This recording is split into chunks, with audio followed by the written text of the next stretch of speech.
Usually when you get angry at someone, it feels so incredibly real, like so tangible. Oh, absolutely. It's a very visceral feeling. Right. They did something wrong, they said something hurtful, and, well, the anger you feel is just a direct, immediate response to them. It feels like a totally straight line from their action to your reaction. Exactly. But what if I told you that the person you're actually mad at, the one making your blood boil, isn't actually there at all? Wait, not there at all. Yeah. What if, when you're furious, you aren't really mad at the person standing in front of you? You're actually mad at a ghost in your own head. That is such a wild concept. It really is. And welcome to today's deep dive. We are exploring the hidden mechanics of one of our most destructive emotions, which is anger, and unpacking some really practical ancient strategies to actually overcome it. Okay, let's unpack this. Because that idea that the anger is directed at a ghost, it completely flips the script on how we usually process our emotions. It really does. And, it fundamentally changes where we place the blame for our own suffering. For this deep dive, our insights are coming from a book written by Reverend Thalangali Ratanathero.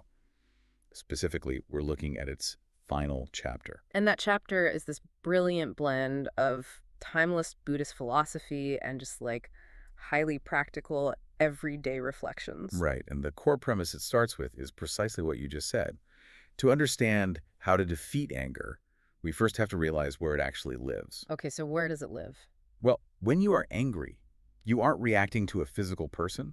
You're reacting to an internal projection. A projection, like a movie playing in my head. Yeah, exactly. You're reacting to the mental image, the perception, the memory, and, well, the feelings that have arisen entirely within your own mind. Okay, right. And when we dig into the psychology presented here, there are three specific ancient terms used to describe this assembly line of anger. Yes, which are perception, or sanya, feeling, which is vedana, and mental formations, sucker. Now, for the listener, those are pretty heavy concepts. How do we actually translate those into a modern experience? That's a good question. Let's say, I'm trying to make sense of this. Could we say it's sort of like taking a photograph? Oh, that's a perfect way to look at it. Let's break that down. Perception, or sanya, is just the raw data. Like the camera actually taking the photo. Exactly. It's Yeah. just recognizing, words were spoken or a facial expression happened. It's entirely neutral. But then comes the second part, right? The vedana, or the feeling. Right, the feeling. This is the filter you slap onto that photo. This is where your brain instantly categorizes that raw data as pleasant, unpleasant, or neutral. So if a coworker makes like a passive-aggressive comment in a morning meeting, the perception, the sanya, is just hearing the sound of their voice. Yes, just the sound waves. But the feeling, the vedana, is my brain flagging it and saying, ouch, that was unpleasant. Exactly. And that brings us to the third part, which is actually the most dangerous part, the mental formations, or sankar. The most dangerous part. Why? Because this is the story you write on the back of the photograph.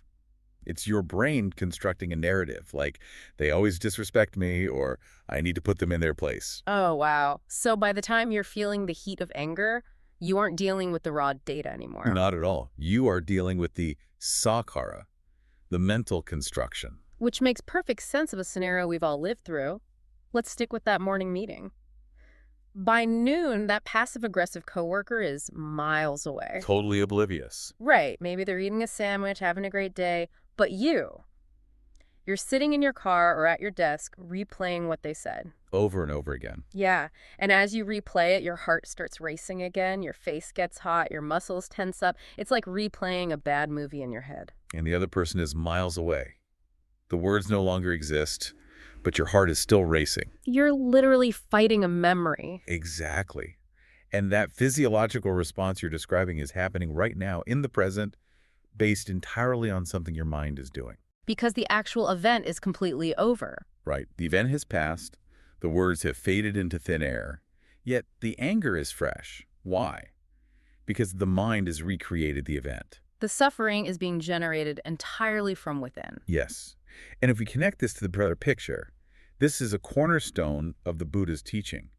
There's a famous quote from the Dhammapada, specifically Dhammapada 1. What does it say? It captures this perfectly. It says, mind precedes all phenomena.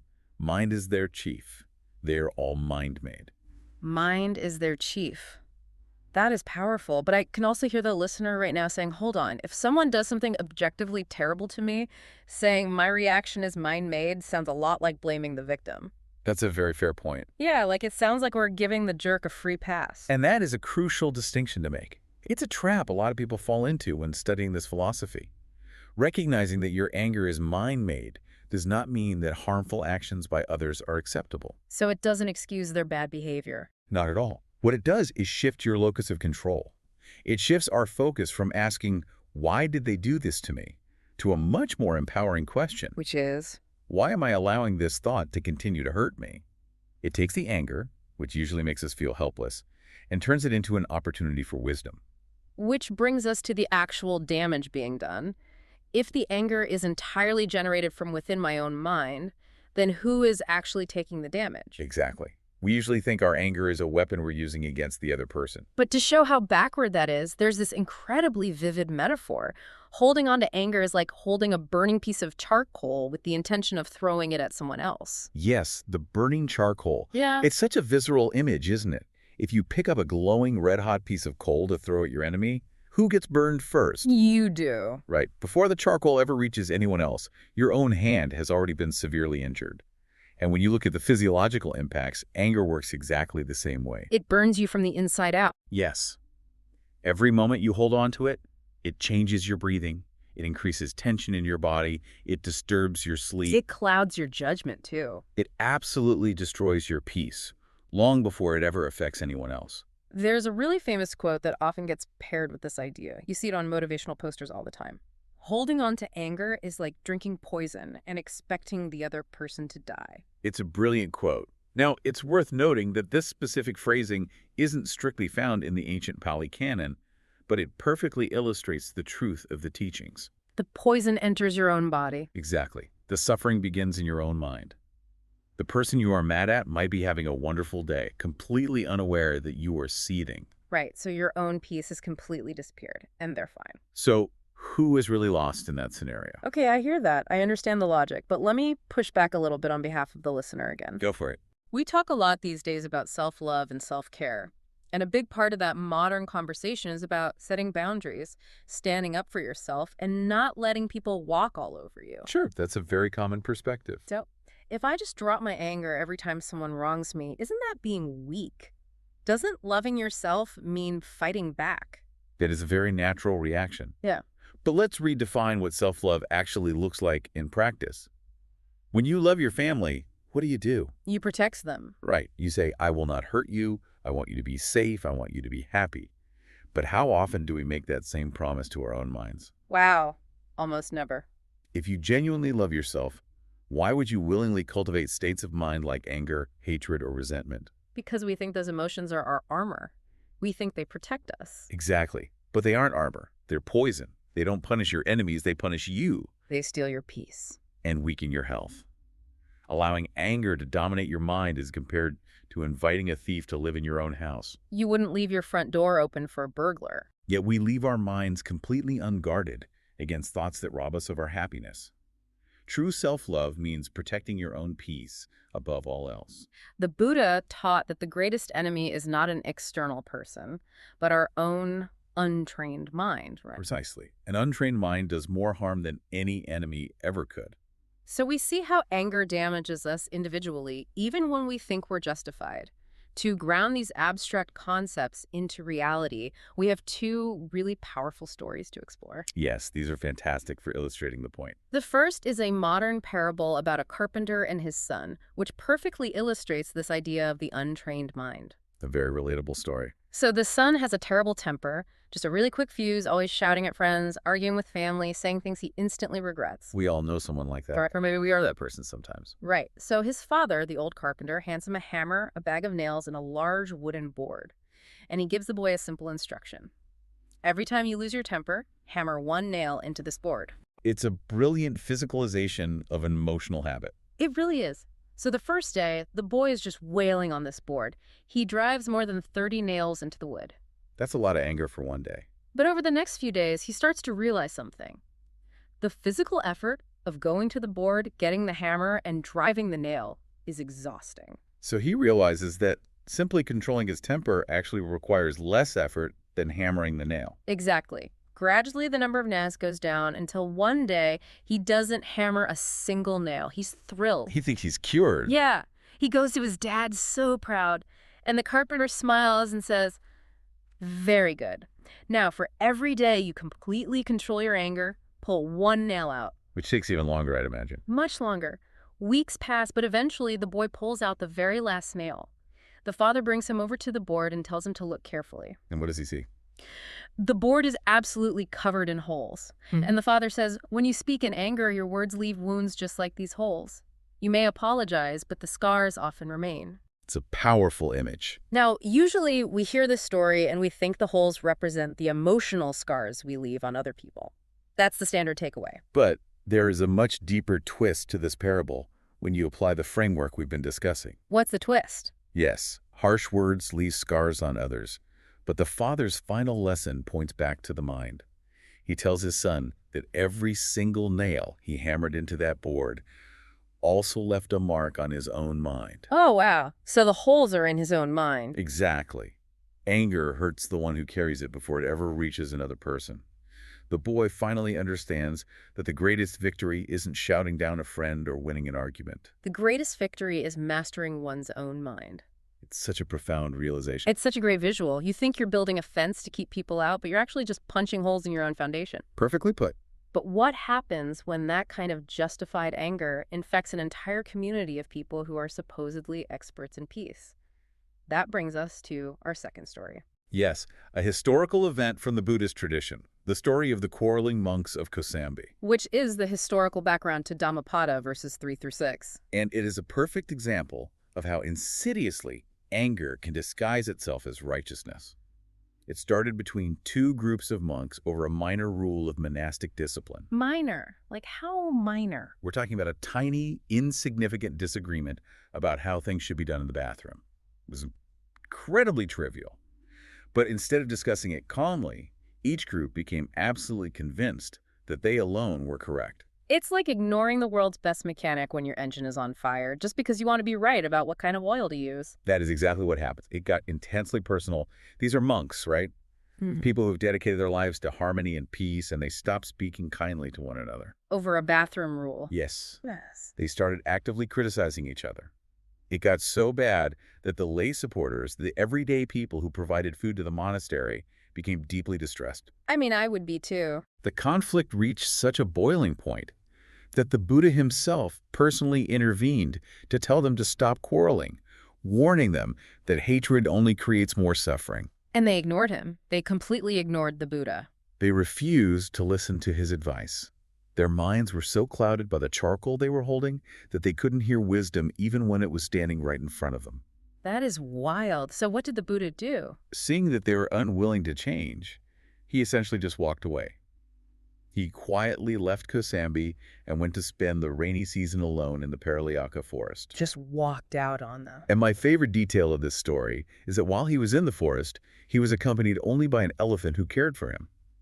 He literally preferred the company of a wild elephant to the company of these stubbornly angry monks. Here's where it gets really interesting, though, because the monks don't snap out of it just because the Buddha leaves. No, they were still too stubborn. They only realize their foolishness when it hits their stomachs.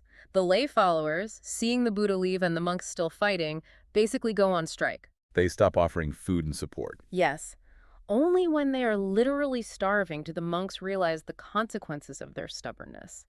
They finally reconcile, feeling incredibly ashamed, and go to the Buddha to ask for forgiveness. And that is when the Buddha delivers those famous verses. He reminds them of the internal dialogue that keeps anger alive. The "he abused me" dialogue. Exactly. He abused me, he struck me, he defeated me, he robbed me. He tells them that those who continue to harbor such thoughts never overcome hatred. But if you drop the thoughts, Those who do not harbor such thoughts find that hatred comes to an end. Because, as he says, hatred is never overcome by hatred. Hatred is overcome only by non-hatred. This is an eternal law. there is such a deep irony here when you connect these two stories. The monks thought they were righteously defending the truth. They thought their anger was justified because they were right. Just like the carpenter's son thought his anger was justified when someone wronged him. But in reality, neither of them were defending anything. No. They were both just driving nails into their own hearts. Yeah. Every time we repeat the story in our heads, he insulted me or she hurt me, we are hammering another nail. And the other person has moved on. Yes, but we are trapped in a prison of our own making, constructed out of our own perceptions in mental formations. Okay, so the diagnosis is incredibly clear. We see the trap, we see the burning charcoal, we see the poison. The problem is obvious. Right, but how do we actually practically escape it in the modern world? Telling myself this is just a mental formation doesn't usually cool me down when I'm fuming in traffic. Of course not. And this is where we turn to the Vitakkasanthana Sutta. It outlines a very practical, progressive training to replace unwholesome thoughts. Progressive, meaning step by step. Yes. The Buddha provides 5 specific, sequential methods to handle a recurring angry thought. The first method is replacement. You try to replace the unwholesome thought with a wholesome one. What does that actually look like, though? If I'm furious because someone just cut me off on the highway, how do I just replace it? Think of it like changing the channel on a television. You can't just stare at the screen and scream at it to stop playing a bad show. You have to pick up the remote. Exactly. You have to pick up the remote and actively switch to a different frequency. Right. So in traffic, instead of feeding the thought, this guy is a jerk, you actively force a different narrative. Like, maybe there's an emergency. Yes, maybe he is rushing to the hospital. You don't have to believe it entirely at first, but the sheer act of forcing a compassionate alternative interrupts the anger cycle. Okay, I like that. It's an active mental override. But what if the channel keeps flipping back? What if the anger is too strong and the replacement just doesn't stick? Then you move to the second method, which is reflecting heavily on the danger of the thought. This is where you intentionally remind yourself of the burning charcoal. You look at the thought and say, this is poisoning me. Right. It's almost like realizing the sandwich you're eating is spoiled. You might be hungry, but the moment you realize it's covered in mold, you drop it, because the disgust overrides the hunger. Wow, that's a great analogy. You realize the anger is toxic to your own body. Exactly. You cultivate a sense of danger toward the anger itself. Now, if the thought still persists after that, the third method is to actively withdraw your attention from it. Which sounds like ignoring it. It is, but in a very specific way. It's like closing your eyes to something you don't want to see. In our modern context, think of it like refusing to engage with an internet troll.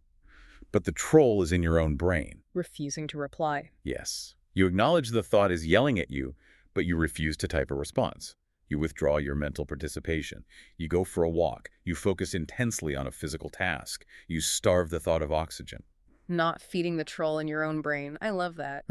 But let's say the troll is really loud. We are on step 4 now. Method 4 is where it gets highly analytical. You try to calm the thinking process itself by tracing the thought back to its root to relax the mental tension. Walk me through that. How do I cognitively deconstruct my own anger in real time? You slow down the internal monologue and interrogate it layer by layer. Let's go back to the coworker who insulted you. You ask yourself, why am I mad? Because they insulted me. Why does that matter? Because it made me look bad in front of the boss. Why did that matter? Because I'm insecure about my job security. And there it is. Suddenly you realize you aren't actually mad at the coworker. You are afraid of losing your job. You trace the anger down to the root, fear or insecurity, and the anger often dissolves because it was just a defense mechanism. You strip away the layers until there's nothing left to be angry at. It's incredibly logical. And if all of that fails, what is the final method? The fifth and final method, if all else fails, is sheer, firm determination. You apply absolute willpower. Just forcing it out. Yes. The ancient texts describe it as pressing your tongue against the roof of your mouth and clenching your teeth. You actively suppress and abandon the thought before it forces you to do something harmful. It is the emergency brake. It's the absolute last resort to stop yourself from doing something you'll regret. I love how sequential that toolkit is. It is very practical. But alongside those 5 steps, there's also a much simpler, immediate daily reflection technique that I found incredibly powerful. It says that whenever you feel anger rising, before you react, just pause for 1 single minute. Just 1 minute. Stop what you are doing and ask yourself a few questions. Who is suffering right now? Is this anger protecting me or hurting me? If I love myself, why am I hurting myself? It's about shifting the perspective entirely away from punishing them. and Yeah. toward protecting yourself. Right. That shift in perspective is the entire key to liberation from anger, isn't it? It truly is. Yeah. You stop saying, they don't deserve my forgiveness, and you start saying, I deserve peace. And this raises an important question. Is this framework only about anger? I imagine it works for other things. It does. The reality is, these 5 methods apply equally to the other destructive mental states. In the ancient terminology, we have lova, which is greed, dosa, which is hatred or anger, and moha, which is delusion. So if dosa is the anger that repels things away, lobha would be the greed that acts like a magnet, constantly grasping for more. Exactly. And moha is the delusion, the fog that keeps us from seeing things clearly in the first place. Okay, so it covers all of it. Precisely. The ultimate goal isn't just to read these teachings, learn the terms, and admire them intellectually. They are meant to be experienced. Applied to our real lives. The philosophy encourages us to use every difficult conversation and every frustration as a real-world opportunity to train the mind. We have to see how they are lived in our ordinary, messy, daily experiences. It's like turning your daily life into a gym for your mind. A mental gym, exactly. Which leaves us with a final thought to mull over. What if, the next time your blood boils, the next time someone cuts you off or insults you, you didn't view it as a battle to win against someone else, but as a real-time laboratory to study your own mind? It changes everything. What if that moment of friction is actually your greatest opportunity to pull out a nail, drop the charcoal, and finally choose your own peace? Thanks for listening. Hope you can try these 5 method and illustrated method to overcome when stress or whatever holes may thought arise. See you from next book.